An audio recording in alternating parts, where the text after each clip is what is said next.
Hello my friends, John LaRuffa here with another straight up solo, and in this episode we're going to look at Shinkansen 0K. I don't know if I said that right, sorry.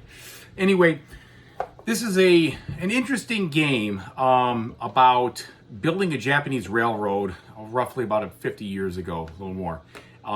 Anyway, I'm going to show you how it plays solo. I'm going to explain my feelings on it solo, and then I'll let you decide if it's something for you or for you not to get into your collection. Let's go take a look. Okay folks, and as usual, if you have not done so already, please like and subscribe to my YouTube channel so I can continue to grow my fan base. I'm trying really hard on that. All right, so this is an interesting game. And I say that because it kind of reminds me of a feel, and I think that's probably because it's a railroad. You sort of feel like you're playing, the games like Alubari or Snowdonia, but it's not like that in the fact that you don't have to go in order. In this game, this is the way it ended, by the way, for the solo for me. As you can see, I got trounced. I was green. You can build your stations, you can build your railroads, you can build all this stuff in any order you want. It's kind of herky-jerky. So it's not like you have to work from left to right. In essence, you can work in any direction you want. And as you go through the game, you're going to be expanding your train, and your train is basically like an action. It gives you both additional actions you can take, and it also shows where you're invested in certain cities. And I think that's one of the coolest things about this game is that you are only going to score points or be penalized for points if you take cards that correspond to a specific city, 1 through 12. And what happens is on each round, and this is how it ended, but you're basically doing this. You're gonna have all of these events, if you want to call them that, or preparations or whatever. They're all visible to you, so you can kind of see how the game is gonna go with that regard at the beginning. And then it's gonna tell you, like for instance, when we're in round number 3, it's gonna tell you that the track cost is gonna be $2 or 2 yen, and when you build one, it's 3 points, pardon me. It's also going to tell you you're going to get 5 actions you can take this turn, okay? And you use these big X's to show where you've gone. And it gives you a special action that you can take on the card. Now, the way it's going to work is that you're going to immediately see that you set things up for that round. However many flame totems you have in these 3 Olympic venue cities, you get that much income. So, like at the end of the game, I had 1, 2, 3, 4, 5, 6, 7 yen that I got to spend.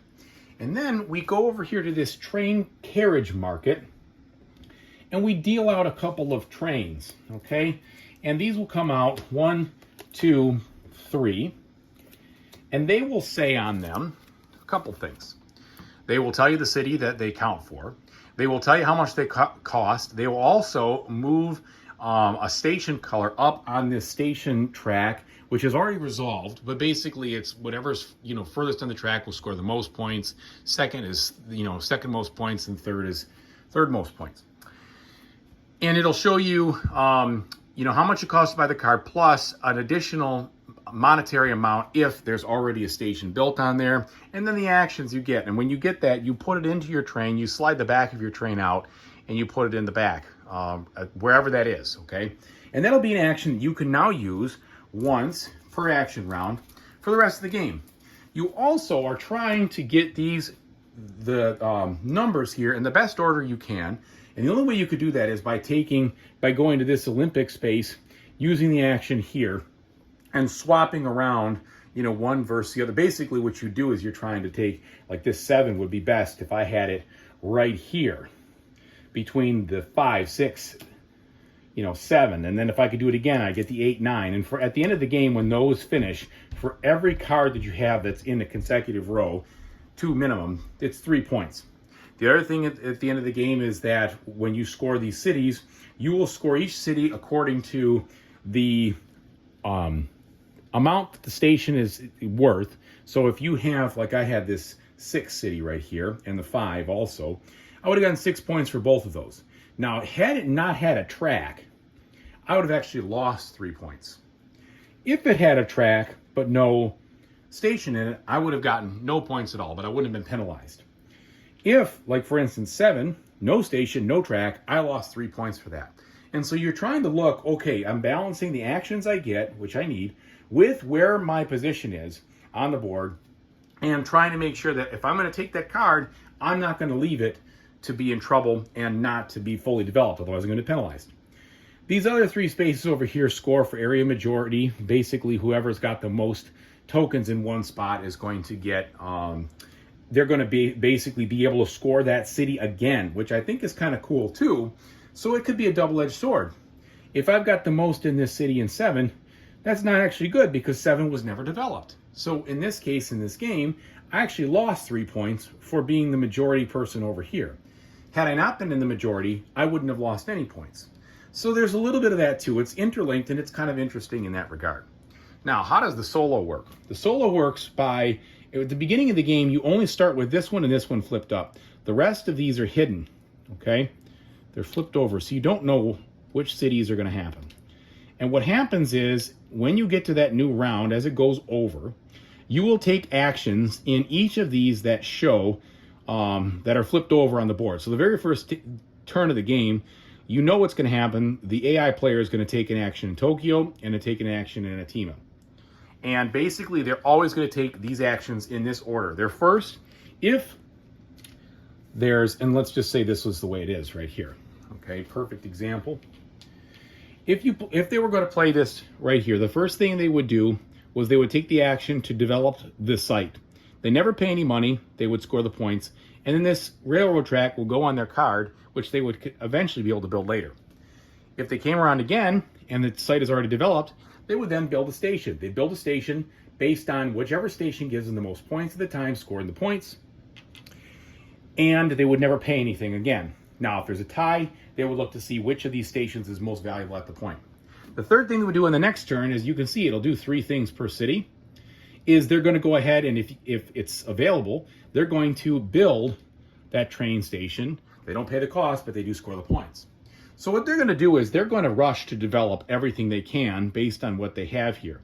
They also will lock down certain Olympic spaces throughout the game, which will make it impossible for you to keep playing there, but they can keep taking actions there if that happens, okay?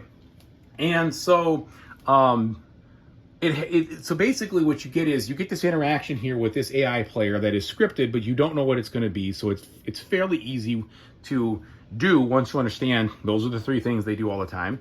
And then they also will always take this card when they go to buy if it's available. If not, they'll take this card if you bought it first. They do have a turn order. Their turn order is determined just like yours. Basically, whoever puts their card in the furthest to the left will get to go first.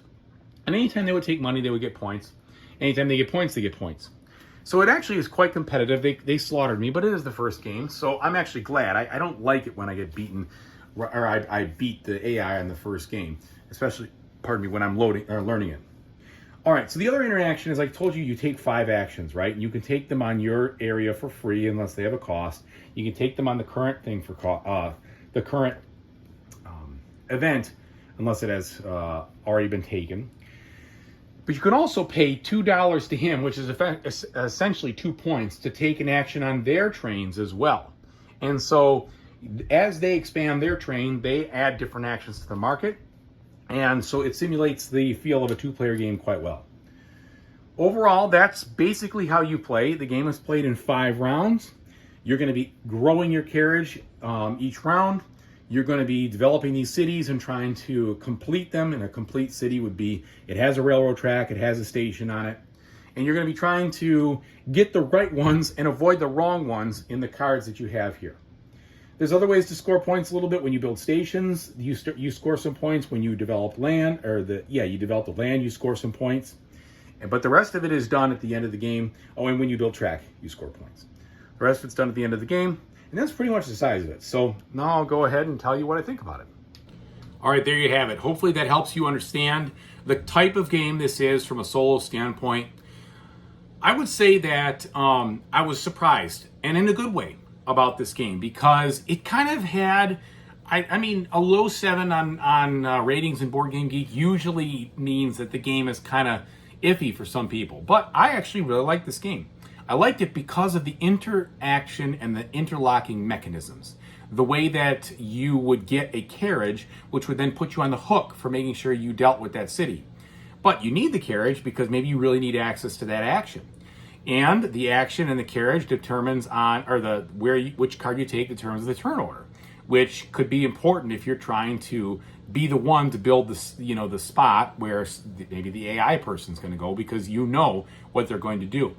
So there's a lot of that interaction there, which I thought was really cool. I also like the fact that in any given game, the different actions you have in your carriage are going to be different. So even though this game, from a strategy standpoint, I'm not sure there won't be multiple strategies. It's going to be a game of efficiency and tactical choices.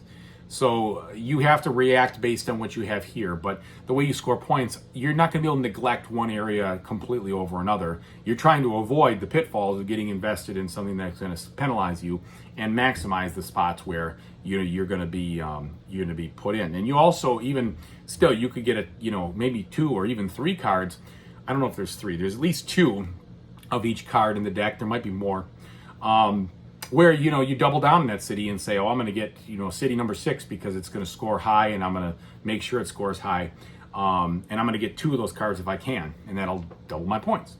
Also, the cards you choose have to do with which of the 3 colored stations will be worth more at the end. So it all just clicks nicely together, and it doesn't take very long to play. This game was a half-hour or so solo game, 45 minutes. I spent some time trying to learn it through the rules as I was going. The rules were okay. They weren't so bad. I would say that I still had to look it up. I would love a little player aid. I know it sounds ridiculous because it's like there's just so little in this game from a standpoint of your actions, but just a small little player aid always helps refresh you. Preparation phase, carriage phase, then you take your actions and you clean up, and just a little bit down there, just a little bit. That would have been very helpful. That was missing in this game. I think even on the back of the book, if they could have just had that would have been helpful. And then the same kind of thing, small little player aid for the solo to help you remember what they do. They didn't have that. That was a miss. It would have made it a little bit easier. But regardless, this is not a very complex game. It doesn't mean the decisions aren't tough. There's definitely a lot to think about, which is why I like it. You might not like this game if you are looking for things where you can try different strategies, or you like open-ended games or things like that. This one is constrained. Money seems to be pretty tight. You can easily spend too much on one thing and then not have enough to do something else. So then you spend a lot of turns, time taking the tax. I call it the tax action. I don't know what it is. It's not really tax. It's just income, and then moving the stations up. And it really depends on what you have available to you. So overall, I like it. People, like I said, that would want something sweeping and open and lots of different strategies, this is not going to have that. This is a much more constrained game. People who are looking for an AI that isn't, I'll say, so predictable, not going to like this, because it's a very predictable AI, even though most of the choices in the cities are hidden. You know the order they're going to go. They're going to do this, then they're going to do this, then they're going to do this when they take that city. And if you beat them to the punch and do that, they have some default actions that they take, which can help them basically just invest other places, like support the Olympics on the top and do some other Arab majority things. So it's not like they waste the action. It's just you balance that with, okay, I'll let him do that, and maybe I'll just catch the coattails of it, versus, no, I want to be the one to put the station there so I can score and I can change the things, etc. So there's a lot of good things. I really like this game. I'm going to keep it for a long time. I can't wait to play it play it again and again, and just kind of get familiar with it and try to beat the score, beat the AI, and do better there. And they do have a little bit of a difficulty thing. They said that, if you find it too easy, you can basically take only $7 in the beginning and give the AI a 7-point lead. I didn't need to give him a 7-point lead because he beat me by many points. So we'll see. We'll get there when we get there. So anyway, thank you so much for watching. Really appreciate it. Hope whatever game you play in the future, you have a fantastic time doing it. Take it easy, everybody.